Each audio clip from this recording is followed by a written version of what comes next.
guys, welcome. Welcome to VinceAlmonteFitness.com. We are live with the DVD portion. I'm really excited about this. And I want to just tell you quickly about the Skinny Vinny story. And as you guys all know, I used to be nicknamed Skinny Vinny. I used to be so freaking skinny. You know what it's like. I used to be an embarrassingly scrawny 140 pounds. And you know, at the time it wasn't that big of a deal. I used to be a long distance runner. I mean, that's where I found my identity. I found my identity in my running, and I kind of got through my high school and university days because I was known as the long-distance runner. But I always had this fascination with building muscle. I don't know why, I just did. Maybe it was because 7 of my roommates, some guys that I lived with through 4 years of university, were super ripped, they're super buff, they're super muscular, and that kept rubbing off on me. I wanted to have six-pack abs. I just wanted to look good. I wanted to have broad shoulders, a tight waist. I wanted to look good. I just wanted to feel good about myself from a physique standpoint. And when I looked in the mirror as a long-distance runner, I didn't have that. So I swore to myself, when university was over, I said, I'm transforming my body. I'm going to put all the same effort I once put into my running, I'm going to put that into the gym.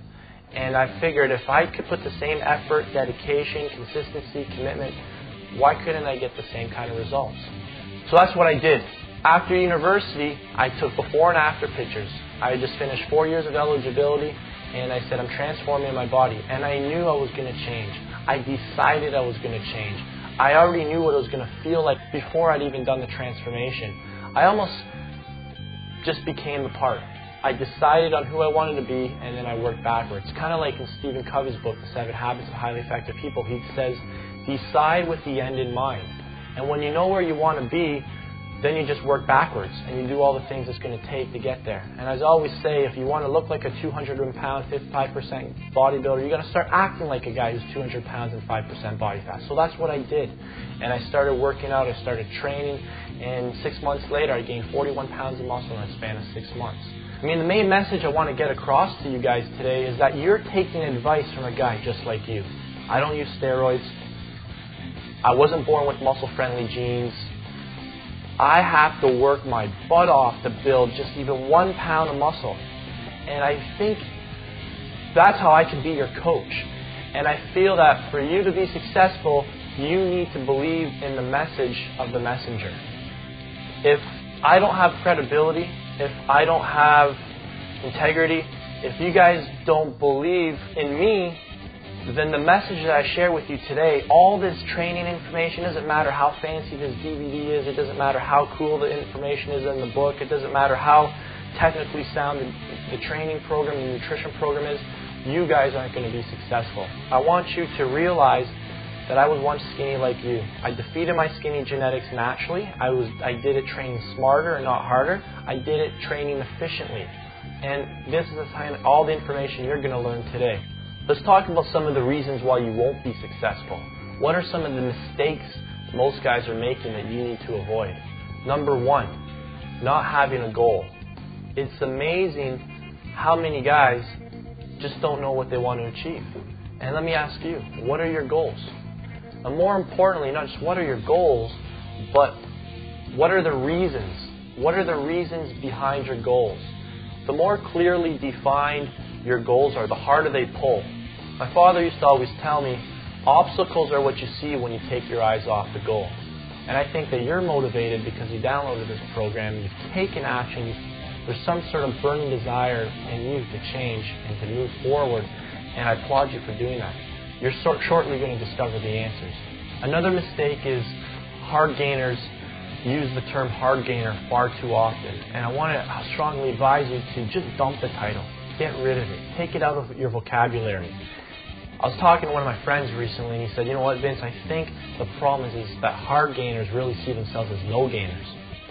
And it's so true. It's one thing to be a hard gainer, but you have to realize there's no such thing as a no gainer. And that goes for you too. I don't care who you are. I don't care how hard you've trained. There's no such thing as a no gainer. And you need to get that vocabulary out of your mindset. A better option for you would be to see yourself as a consistent gainer, a gradual gainer. But get rid of the terminology that sabotages your own mindset before you even hit the gym. A few months back, I went to a wealth building seminar, and the speaker got up on stage, and the first thing he said was, "Do you guys know the 2 most dangerous words in the English language?" And I was thinking, who knows? 2 most dangerous words in the English language are, "I know." And everybody's guilty of this. You're going to be reading this book, you're going to be listening to this DVD, you're going to be reading information over the next 10, 20 years, and you're going to hear something, and you're going to hear me say a lot of things over the next few hours. You're going to hear me say, you got to recover, you got to eat more. And what's the first response you're going to do? You're going to say, "I know, I know." And I'm here to tell you, you don't know squat. You don't know anything. You really don't. You don't know anything until you actually lived it, until you've experienced it, until you've seen the benefit of it. You might have talked about it, you might have read about it, you might have even heard about it, but you truly don't know anything until you're a living, walking specimen of the actual concept that you're talking about. Don't confuse knowing with doing. Think of it this way. Your brain is designed to protect you. Your body does not want to change. Your body doesn't want to build muscle. Your body, your brain will do anything in its means to prevent change. Guess how it does that? It says, "I know." Because as soon as you say the words, "I know," it sends a signal to your brain to shut off. Your brain stops working. It stops thinking of a solution. It's kind of like saying, "I can't afford it." Well, as soon as you say, "I can't afford it," your brain stops working. It stops thinking of a solution. If you were to think, "Well, how can I afford it?" then your brain starts working. And it starts looking for a solution. And I need you to read this book today with that kind of mindset. I can't let you read this book and start saying, I know all this stuff. Because you don't know squat until you've actually got something to show for it. Don't confuse knowing with doing. Try and set performance goals instead of outcome goals. You see, there's a difference. And when you're setting your goals, you need to set the right kind. Outcome goals are kind of like saying, I'm going to gain 50 pounds by the end of the year. I'm going to lose 50 pounds of fat. And in my opinion, that's a bad goal because you can't control how much muscle you build because your body's going to build it at different rates. You can control your performance goals. Another word for that are just habits.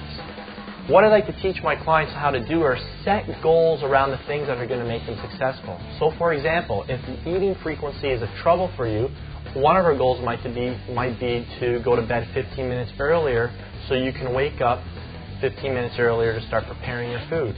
Another performance goal might be to set your stopwatch so it goes off every 3 hours, so you eat every 3 hours. Those are things you can control. You can control how many hours of sleep you sleep each night. You got to set goals around your nutrition. You can control what you eat. Around your training, you can decide how many reps you lift, how many sets you do, how much weight you lift. You can decide to go to the gym and lift 5 pounds heavier so that you create a stimulus so your body starts building muscle. You can control who you spend your time with on the weekends. You can control where you go, what kind of parties you go to, etc. Now let me ask you, on a scale of 1 to 10, how committed are you to your goals?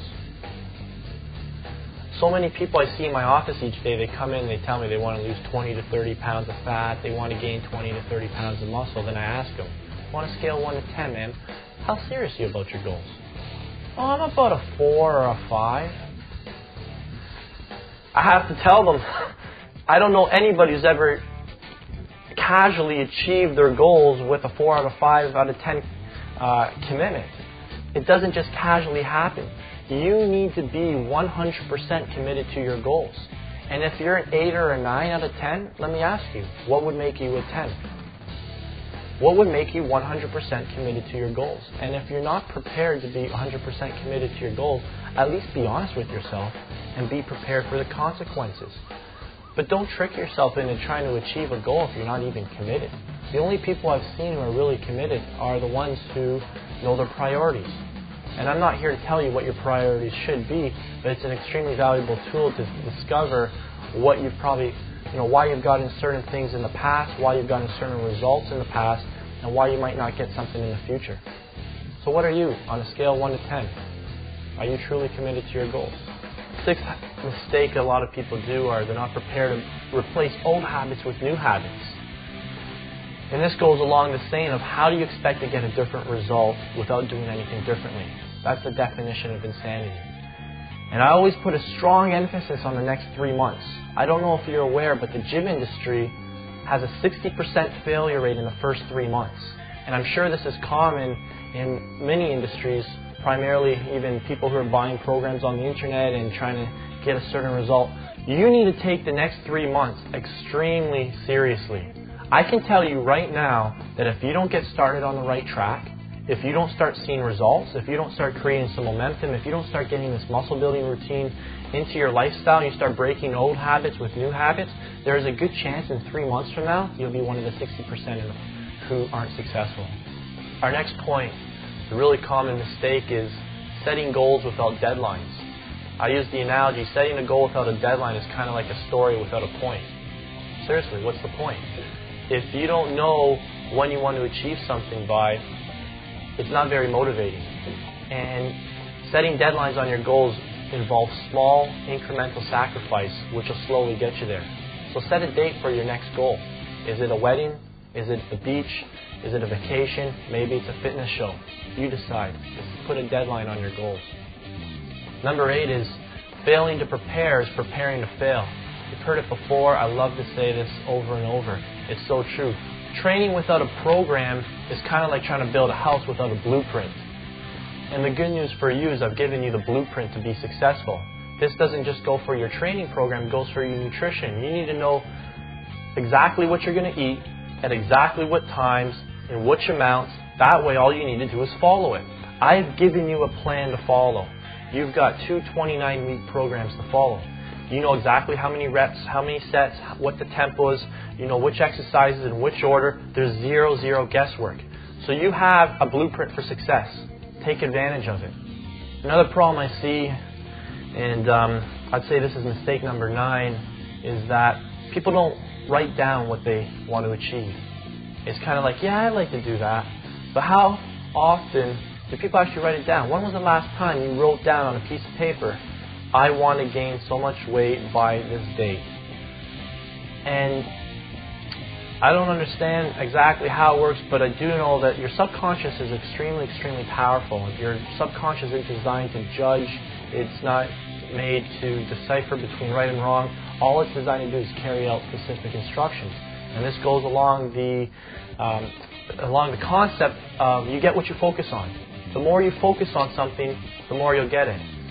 Today's obsessions will become tomorrow's realities. It's amazing how simple it is just to write your goals down. I have so many clients, 3-4 months into the program, they start falling off the wagon, they start losing motivation.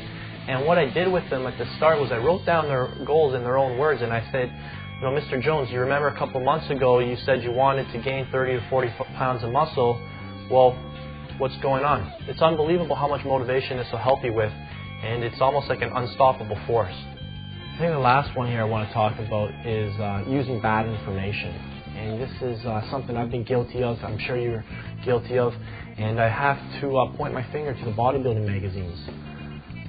Yes, they probably inspired millions and millions of people with their amazing physiques, but you have to realize those physiques weren't built naturally. Those physiques, I would say 90% of them were built with drugs. Why are you taking advice from a source of information that has nothing to do with how you're training?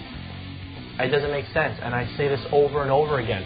Would you take money advice from somebody who inherited fortune? Would you take money advice from somebody who won the lottery?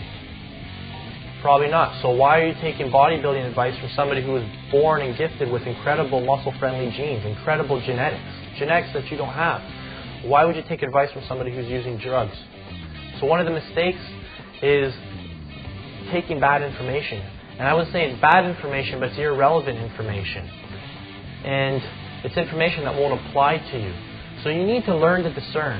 A little statement I like to say that. Learn to discern and question where you're getting the information. Are you getting the information you're using right now at the gym from a big muscly dude who's been injecting steroids his entire life? Well, that's not going to apply for you because there's so many different factors.